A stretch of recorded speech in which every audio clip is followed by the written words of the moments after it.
Welcome to Greg Hansen's Video Notebook, the Tuesday edition, brought to you by Domino's Pizza. I'm Star Sports editor Ryan Finley, here with Greg Hansen. Greg, you're just a little busy this week, aren't you? Yeah, but it's the funnest busy of the year, going to Vegas on an expense account. Can you beat that? No, you can't. And also, if the expenses come back with blackjack chips on it, that's not good. But Arizona's played in the Pac-12 tournament this week. They're the number one seed. They'll open their tournament play Thursday against the winner of either Utah and Washington. Greg, what does Arizona have to play for this week? It looks as if they have a number 1 or 2 seed already sewn up.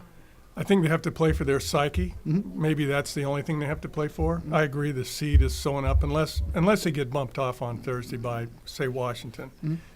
To me, that's the only scenario where they're not a number 1 seed because there's a lack of number 1 seeds around the country. Mm-hmm. Conference tournaments, especially in the Pac-12, Lute Olson hated them. Sean Miller seems to tolerate them, if not enjoy them.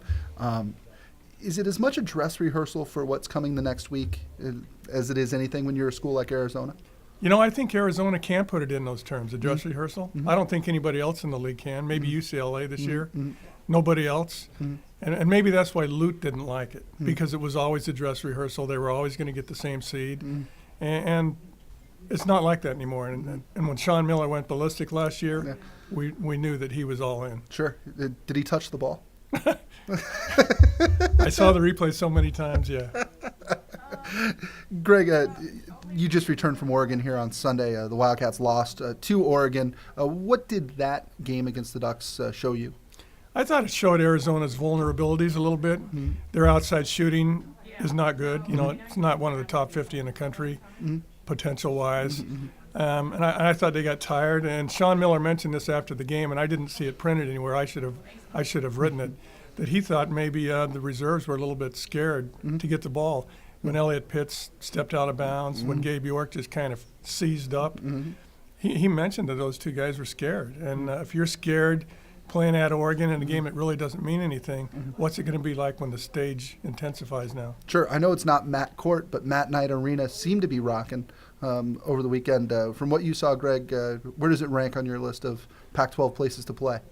I still don't think it's in the top handful. Yeah. It was like a library in the first half until Jason Callis started hitting those threes. Then it came alive. And any place would come alive if you're beating the number 3 team in the country. It's not a game day at Cal when Arizona's there is more intense. Wow. And game day at Heck-Ed at Husky Stadium is better. Yeah. If you look at, Greg, if Arizona doesn't win the Pac-12 tournament, who does? I think it would come from the other side, Oregon or UCLA. I mean, Oregon can outshoot anybody if they share the ball smartly. But that's a big if. Right. And they didn't do it all year. And UCLA can out-personnel anybody, even Arizona, I think. So I just think it's those two teams in Arizona. I would be strongly surprised if anyone else got in the final. Sure. While I'm making you make predictions, where are you going to be a week from tomorrow? San Diego. It's another tough place to be, huh? On expense account. But, and I know you're San Diegan, so I'm going to get all the list of places where the most money can be spent.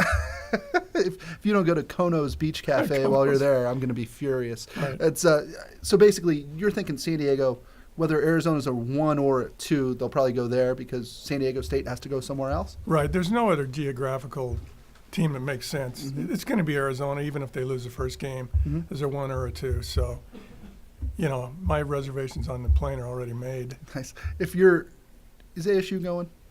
They're in no matter what, I think. You think? I still don't think they played a strong non-conference schedule. But they played Creighton, and that'll get them over the top. If they lose the first round game, they might be one of the last 4 in, but I think they're definitely in. Wow. Is ASU more dangerous now than they were when they beat Arizona, do you think? I don't think they are. I think at home they were dangerous. I think on the road, Jonathan Gilling's not going to make a basket that turns a game. Last year at the Pac-12 tournament, Jonathan Gilling had the ball to win the game they were eliminated in like 3 titimes and couldn't make a bucket. So I just think they're a 3-man team. Okay. It's looking again, Greg, at the tournament coming up here. Arizona obviously has the Pac-12 Player of the Year, the Pac-12 Coach of the Year, the Pac-12 Freshman of the Year. Who is going to be the guy for them going forward? This year? Yeah, right now. Tournament? Yeah. Well, who's got to get hot?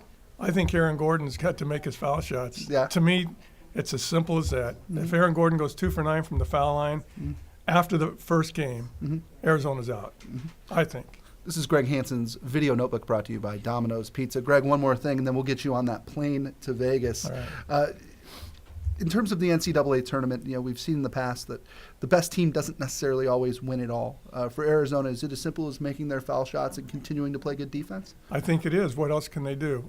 The wild card to me, if Gabe York nails a couple of threes, Arizona's probably going to win that game. Wow.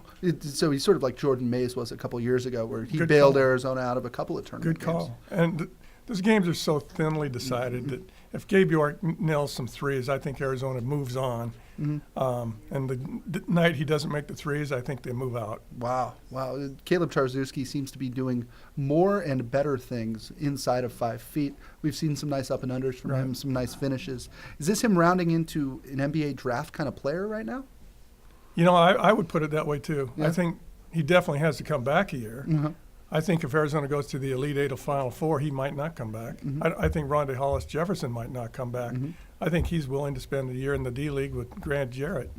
But I think, as you said on Tarczewski, he's improved so much over last year, but he still gets stripped of the ball 5 times a game. Yeah. And that's not going to put him in the NBA first round. Right. It seems as if his hands have gotten a little bit better, but catching passes was sort of a struggle for him the first year. Oh, he's catching better, yes. Yeah, he is catching obviously, better. Obviously. He's just not maintaining it that well yet. Sure. Well, that'll do it. Greg Hansen's video notebook is brought to you by Domino's Pizza. For Greg Hansen, I'm Ryan Finley saying we'll see you on Friday. At Domino's, we're slowing down to make our handmade pan pizza the right way, taking our time to hand press the fresh dough into the pan, adding 2 layers of cheese, and slowing our ovens down to get the crust golden and crispy. So try a Domino's handmade pan pizza with 2 toppings for just $7.99.